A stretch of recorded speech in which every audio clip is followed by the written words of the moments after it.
Okay, today we'll discuss sterilization. Sterilization is the process of complete removal of microorganisms from any article. किसी भी article को free करना micro organism से, उस चीज को, उस प्रोसीजर को बोला जाता है स्टरलाइजेशन। स्टरलाइजेशन का एम क्या होता है students? Sterilization aim is to remove or destroy, okay, either to remove or to destroy the microorganisms from material or surfaces। ठीक है, स्टरलाइजेशन वो प्रोसीजर होता है जिससे आप किसी भी आर्टिकल को माइक्रो ऑर्गेनिज्म से फ्री करते हैं। अगर हम डेफिनेशन पॉइंट ऑफ व्यू से कहेंगे, it is a process by which an article और surface or a medium is made free from cells of micro organism. किसी भी आर्टिकल को जब आप फ्री कर देते हैं माइक्रो ऑर्गेनिज्म से, that procedure is called as sterilization. Sterilization का मतलब होता है, अगर मैं आपको कोई आर्टिकल दूंगी, कोई चीज दूंगी, बोलूंगी ये स्टरलाइज्ड है, इसका मतलब होता है ये इतना प्योर है कि आप इसको कंज्यूम कर सकते हैं, आप खा सकते हैं इस चीज को। फॉर एग्जाम्पल, मैंने आपको पानी दिया, मैंने बोला ये स्टरलाइज्ड पानी है, तो आप बेझिझक उसको पी सकते हैं, क्योंकि स्टरलाइजेशन मींस, स्टरलाइजेशन मगर चीजों की जाती है। ठीक है, sterilization is the procedure of complete removal of micro organism from any article or material. किसी भी मटेरियल या किसी भी आर्टिकल को जब आप बिल्कुल कंप्लीटली फ्री कर देंगे माइक्रो ऑर्गेनिज्म से, that procedure is called as sterilization. Sterilization में और एक चीज आपको याद रखनी है, the process of sterilization kills both vegetative as well as non-vegetative organisms, or you can say it kills sporic as well as non-sporic microorganisms। इसका क्या मतलब हुआ? इसका मतलब हुआ कि हर किस्म का माइक्रो ऑर्गेनिज्म, चाहे उसके पास स्पोर हो, चाहे उसके पास ना हो, चाहे उसके पास कैप्सूल हो, चाहे उसके पास ना हो, किसी भी किस्म की लिविंग सेल स्टरलाइजेशन को बर्दाश्त नहीं कर पाती है। स्टरलाइजेशन का मकसद मतलब ये होता है, किसी भी चीज को कंप्लीटली, जो मैंने पहले आपको वर्ड बताया, completely, to make an article, to make a material completely free from the microorganisms। जैसे मैंने आपको पहले भी एग्जांपल दी, अगर मैं आपको कहूंगी ये पानी स्टरलाइज है, तो आप उसको बेझिझक पी सकते हैं। क्यों? क्योंकि sterilization means complete removal of micro organism. Sterilization is the purest form, इससे बेहतरीन फॉर्म कोई भी नहीं है माइक्रो ऑर्गेनिज्म को किल करने का। तीसरी चीज जो इसमें याद रखनी है, चाहे वेजिटेटिव ऑर्गेनिज्म हो, चाहे नॉन वेजिटेटिव हो, चाहे स्पोरिक हो, चाहे नॉन स्पोरिक हो, किसी भी किस्म का माइक्रो ऑर्गेनिज्म जो होता है वो कंप्लीटली किल हो जाता है by the process of sterilisation. So students, nutshell में, sterilisation is the process by which an article और सरफेस और medium is made free from cell microorganisms either in the vegetative form or in the sporic form। The main aim of sterilization is to remove or destroy। जैसे मैंने यहाँ आपको कहा, M क्या है sterilisation की? टू रिमूव और to destroy the micro organism from the material और from any kind of the surface. Overall इसका मकसद क्या होता है कि आप डिस्ट्रॉय करें पैथोजेनिक माइक्रो ऑर्गेनिज्म्स। ठीक है स्टूडेंट्स, अब बात होती है क्या यूज है, what is the importance of sterilization in microbiology. Microbiology में स्टरलाइजेशन की क्या इंपॉर्टेंस है? सबसे पहली इंपॉर्टेंस ये है कि आपके जितने भी सर्जिकल और क्या उसको हम बोलते हैं डायग्नोस्टिक प्रोसीजर्स में जितने भी इंस्ट्रूमेंट्स आपको इस्तेमाल होते हैं, द इंस्ट्रूमेंट्स यूज्ड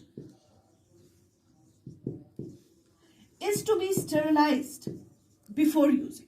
ठीक है, आप, जैसे मैं आपको क्लास में भी बहुत बार बोलती थी, सर्जरी के दौरान जितना भी सामान इस्तेमाल होता है वो हर बार आपको स्टेरिलाइज करना होता है। अगर आप डेंटिस्ट की दुकान पे जाएंगे, सॉरी क्लिनिक पे जाएंगे, तो आप देखेंगे कि वहां पर उसको गैस पे उबल रहा होता है कुछ, that is the procedure of sterilization. वो एक पेशेंट का दांत निकालता है, उसके बाद उन चीजों को पहले स्टेरिलाइज करता है। Without sterilization proper aseptic condition attain करना इट्स क्वाइट इम्पॉसिबल। और अगर हम स्टेरिलाइजेशन नहीं करेंगे तो हमें वो एक्यूरेसी नहीं मिलेगी, जो हमें वो कंडीशन चाहिए, एसेप्टिक कंडीशन, वो हमें स्टरलाइजेशन के बिना नहीं मिलेगी. So every damn thing need to be sterilized before using. अब जरूरी नहीं हम सर्जरीज या डायग्नोसिस की बात करें, आपके पास होता है फॉर मीडिया, कल्चर मीडिया जो आपके पास होता है, एंड रिएजेंट्स यूज्ड इन माइक्रोलैब्स, वो सब स्टरलाइज होते हैं इस्तेमाल करने से पहले या बाद भी.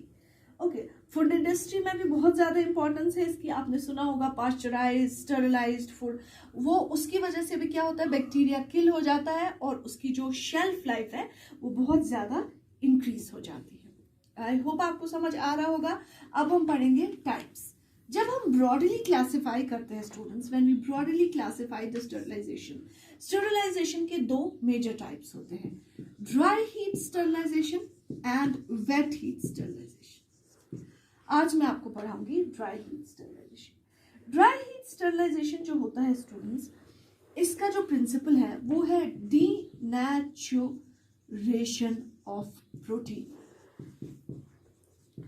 डीनेचुरेशन ऑफ प्रोटीन का मतलब होता है ड्राई हीट कैसे किल करती है माइक्रो ऑर्गेनिज्म को. What is the procedure of killing the micro organism. It denatures its protein, ये उसके प्रोटीन को डीनेचर करता है. जब प्रोटीन अपनी ओरिजिनल पोजीशन खो देता है फिर वो अपना नॉर्मल काम नहीं कर पाता. ये कैसे आपको कंसेप्चुअली समझ आएगा. आपके पास एग होता है, अगर एग को आप हैच करने के लिए रखेंगे तो उसमें से एक चूजा निकल आएगा, मगर वही एग जब आप फ्राई करेंगे इट विल बिकम ऑमलेट. अब अगर आप वो ऑमलेट वापस शेल में रखने की कोशिश करेंगे तो वो अपनी ओरिजिनल पोजीशन अटेन नहीं करेगा, ना ही वो अपनी ओरिजिनल काम कर पाएगा. So denaturation of protein is very dangerous and whenever you say it is denaturation, इसका मतलब होता है ओरिजिनल पोजीशन इसकी खत्म हो जाएगी और अब ये नॉर्मल काम नहीं कर पाएगा. ओके, ड्राई हीट स्टरलाइजेशन में पहला तरीका होता है that is called as red heat sterilization. Red heat sterilization वो प्रोसीजर होता है स्टूडेंट्स, जब आप किसी आर्टिकल को फ्लेम के ऊपर रखेंगे तब तक जब तक वो रेड हॉट नहीं होता.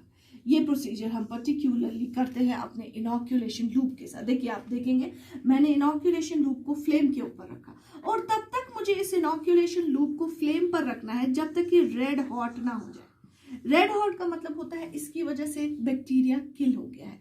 This procedure is called as red heat sterilization. Red heat sterilization means allowing an object to be on the flame till it becomes red hot. Second चीज इसमें होती है स्टूडेंट्स, उसे हम बोलते हैं फ्लेमिंग.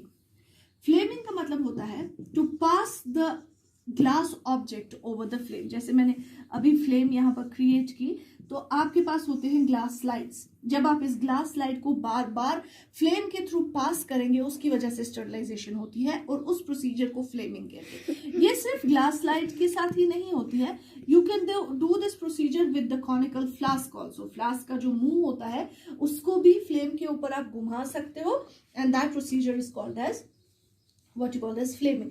ये दोनों प्रोसीजर अगर आपको याद होगा पास्चर यूज करता था. जब वो इंजेक्शन करता था तो नीडल को रख देता था इसके ऊपर, फ्लेम के ऊपर, या कभी फ्लेमिंग करता था. Both the procedures were introduced by Pasteur और दोनों ही यूज होते हैं अभी भी. Right, still in the microbiology both of the procedures are used commonly. Okay, इसके बाद होता है हमारे पास एक instrument that is called as hot air oven. ये मैंने आपके लिए एक वीडियो अपलोड पहले ही कर चुकी हूँ, फिर भी मैं यहाँ पर थोड़ा बहुत बताऊंगी. हॉट एयर ओवन एक इंस्ट्रूमेंट होता है जिसमें आप हीट देते हैं right from the 60 degree to 220 degrees. ठीक है, आप हीट देते हैं और ये क्लोज्ड चैम्बर होता है जिसमें बहुत ज्यादा हीट जनरेट की जाती है और उसी हीट के जरिए आप अपने ग्लासवेयर को स्टरलाइज करते हैं. फोर्थ होता है that is called as incineration. The procedure is called as incineration. Incineration का मतलब होता है, अगर हम डिक्शनरी मीनिंग देखेंगे, burning under controlled condition.